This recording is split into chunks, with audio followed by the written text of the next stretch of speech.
বন্যার খবর জানতে যাচ্ছি লক্ষ্মীপুরে। সেখানে আছেন সহকর্মী আবুল কালাম আজাদ। আজাদ, লক্ষ্মীপুরে বন্যার পানি কি নামতে শুরু করেছে?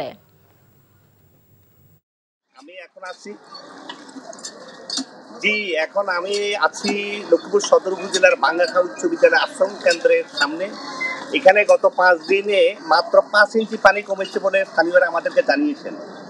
তবে বন্যার পানি ধীরগতিতে কমার কারণে এবং গত 2 দিন থেকে বৃষ্টিপাত হওয়ার কারণে লক্ষ্মীপুরে ফের বন্যার আশঙ্কা করছেন স্থানীয়রা। আমি লক্ষ্মীপুর সদর, রায়পুর, রামগঞ্জ ও কমলনগর উপজেলার বিভিন্ন স্থানে ঘুরে দেখেছি। বন্যা কবলিত প্রায় 90% মানুষ এখন এলাকায় এখন পানির নিচে রয়েছে। এখানে বিশুদ্ধ পানির অভাব, পয় নিষ্কাশন এবং খাদ্য সংকটের কারণে এখানকার মানুষ খুব দিশেহারা অবস্থা আছে।